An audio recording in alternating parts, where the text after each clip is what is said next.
Gold, trusted gold buyers. మీరు తాకట్టు పెట్టిన బంగారాన్ని విడిపించి ఈ రోజు ఉన్న మార్కెట్ ధరకు కొనబడను.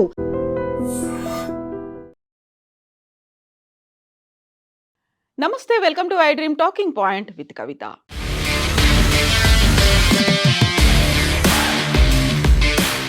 ఆయతుల్లా అలీ ఖొమేనీ, దివంగత ఇరాన్ సుప్రీం లీడర్. ఆయన మరణం తర్వాత ఆయన రెండవ కుమారుడు ముస్తఫా ఖమేనీని సుప్రీం లీడర్గా ఎన్నుకున్నారు అనేటువంటి వార్తలు వస్తున్నాయి. బట్ ఆ ముస్తఫా ఇప్పుడు ఎక్కడున్నాడు? మాయమైపోయాడా? గాయపడ్డాడా?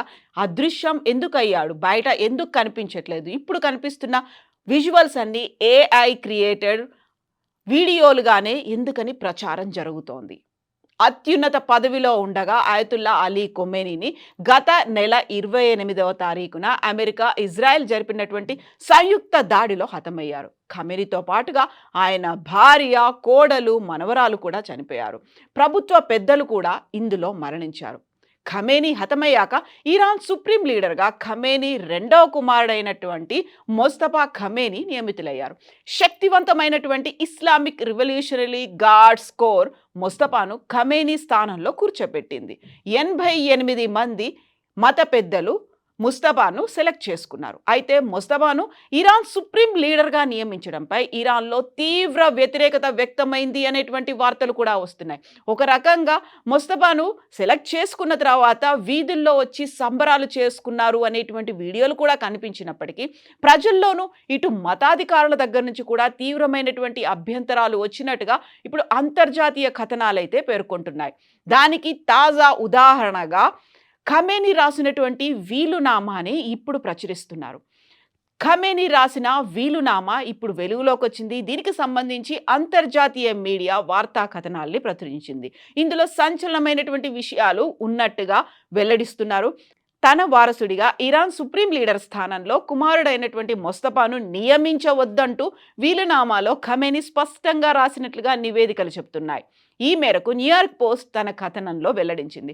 తన వారసుడిగా తన రెండో కుమారుడిని నియమించడం ఏమాత్రం ఖమేనీకి ఇష్టం లేదని ఈ వీలునామాలో స్పష్టంగా రాశారు అనేటువంటి వార్త ఇప్పుడు అంతర్జాతీయ మీడియాలో ప్రచురితమైంది.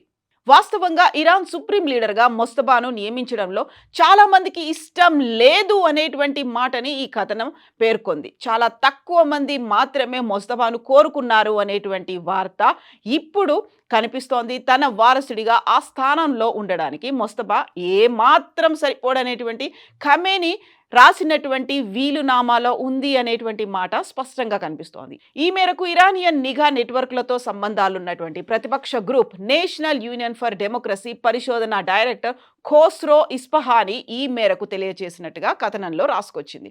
దేశాన్ని నడపడానికి అవసరమైనటువంటి అనుభవం, రాజకీయ సామర్థ్యం ముస్తఫాకు లేదని ఖమేనీ నమ్ముతున్నారని ఖోస్రో ఇస్ఫహానీ అన్నారు.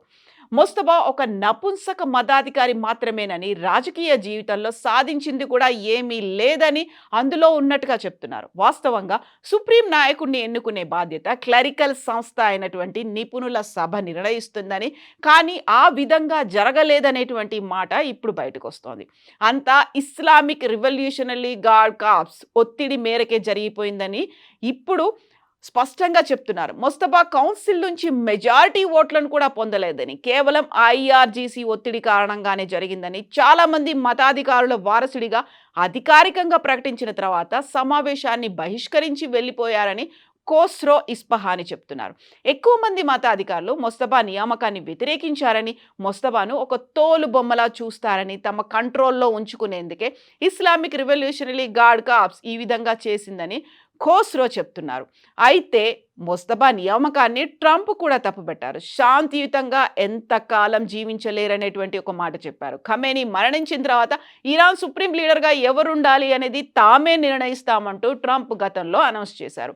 వెనిజులా తరహాలోనే ఇరాన్లో కూడా తమ పాత్ర ఉండాల్సిందేనని స్పష్టం చేశారు. ఇక ఇరాన్ కొత్త లీడర్ని కూడా చంపేస్తామని ఇజ్రాయెల్ కూడా వార్నింగ్ ఇచ్చింది. ఏం జరుగుతుందో వేచి చూద్దాం అనేటువంటి మాటని అటు ట్రంప్తో పాటుగా ఇటు ఇజ్రాయెల్ కూడా చెప్పారు. బట్ ఇరాన్లో ఉన్నటువంటి 88 మంది మత గురువులతో కూడినటువంటి అసెంబ్లీ ఆఫ్ ఎక్స్పర్ట్స్ కొత్త సుప్రీం లీడర్గా ఖమేనీ కుమారుడు మొస్తఫాను ఎన్నిక చేసుకున్న తర్వాత మొస్తఫా కనిపించకుండా మాయమైపోయారు, అదృశ్యమైపోయారు అనేటువంటి వార్తలు కూడా కనిపిస్తున్నాయి. ఇస్లామిక్ రిపబ్లిక్లో అత్యంత రహస్య వ్యక్తిగా పేరొందినటువంటి మొస్తఫా ఖమేనీ ఇరాన్ యుద్ధ వ్యూహంలో కీలక పాత్ర పోషిస్తారు అని భావించారు. శక్తివంతమైనటువంటి రివల్యూషనరీ గార్డ్స్ ఆయన ఆదేశాల మేరకే పనిచేస్తాయి అని అనుకున్నారు. మొస్తఫా ఇప్పటి వరకు ఎన్నడూ ఎన్నికల్లో పోటీ చేయలేదు, ఏ ప్రభుత్వ పదవిని కూడా ఆయన చేపట్టలేదు. ఆయన సుప్రీం లీడర్గా ఎన్నిక కావడం పట్ల దేశవ్యాప్తంగా సంబరాలు చేసుకున్నారు. అనేక మంది మద్దతుదారులు వీధుల్లోకి వచ్చి తమ ఆనందాన్ని వ్యక్తం చేశారు. 1969లో మషాద్ నగరంలో జన్మించినటువంటి మొస్తఫా చిన్నతనం నుంచే తండ్రి షా పాలనను చూస్తూ పెరిగారు. ఇరాన్ ఇరాక్ యుద్ధంలో రివల్యూషనరీ గార్డ్స్ తరఫున పోరాడారు. 1989లో తన తండ్రి అయతుల్లా ఖమేనీ సుప్రీం లీడర్ అయిన తర్వాత మొస్తఫా క్రమంగా తన పట్టును పెంచుకున్నారు. 2008 నాటి వికీలీక్స్ పత్రాలు ఆయన్ను తెర వెనుక అసలు అధికారిగా అభివర్ణించాయి. 2005, 2009 ఎన్నికల్లో అహ్మదీ నెజాద్ గెలుపులో మొస్తఫా కీలక పాత్ర పోషించినట్లుగా తెలుస్తోంది. అయితే ఇరాన్ నాయకత్వంపై స్పందించినటువంటి అమెరికా అధ్యక్షుడు ట్రంప్ ఏం జరుగుతుందో చూద్దామని వ్యాఖ్యానించారు. అంతకుముందు ఇరాన్ కొత్త నాయకుడు ఎవరైనా తమ ఆమోదం లేకపోతే తమ ఎక్కువ కాలం కొనసాగలేరు అని ట్రంప్ హెచ్చరికలు జారీ చేశారు. మొస్తఫా నాయకత్వాన్ని తాను అంగీకరించబోనని ట్రంప్ స్పష్టం చేశారు. ఇక అటు ఇజ్రాయెల్ ప్రధాని నెతన్యాహు వీడియో సందేశం ద్వారా ఇరాన్ ప్రజలను ఉద్దేశించి కూడా మాట్లాడారు. ఇరాన్ను నిరంకుశత్వ పాలన నుంచి విముక్తి చేయడమే తమ లక్ష్యమని, ఇరాన్ ప్రజలు తిరగబడితే ఇరు దేశాలు మళ్ళీ మంచి మిత్రులుగా మారే రోజు ఎంతో దూరంలో లేదని పిలుపునిచ్చారు.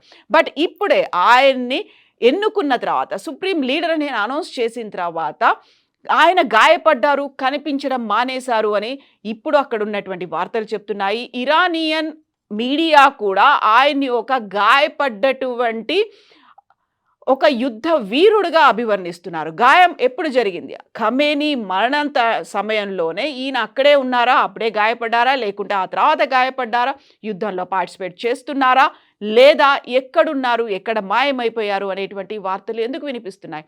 ఇందులోనూ ట్రంప్ మాకు నచ్చే వ్యక్తి లేకుంటే మేము ఎన్నుకున్నటువంటి వ్యక్తి మాత్రమే సుప్రీం లీడర్ అవుతారు అన్న తర్వాత ఇప్పుడు ఖమేనీ కనిపించడం లేదు అనేటువంటి వార్తలు ఎందుకు వినిపిస్తున్నాయి? మొస్తఫా ఇప్పుడు ఉన్నటువంటి పరిస్థితులు చూపిస్తోందంతా ఏఐ ఫోటోలు, వీడియోలు రిలీజ్ అవుతున్నాయి. అందులో ఏది నిజం కాదు అనేటువంటి వార్తలు ఎందుకు ప్రచారం అవుతున్నాయి? అసలు మొస్తఫా ఖమేనీ ఉన్నాడా లేదా? గాయపడ్డాడా? ఎప్పుడు గాయపడ్డాడు? ఎక్కడున్నాడు? ఎందుకు అదృశ్యమైపోయాడు?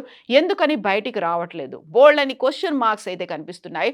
అఫీషియల్గా అయితే ఇరాన్ కావచ్చు, ఇరానియన్ రివల్యూషనరీ గార్డ్స్ మాత్రమే చెప్పాల్సిన పరిస్థితులు ఇప్పుడు వచ్చాయి.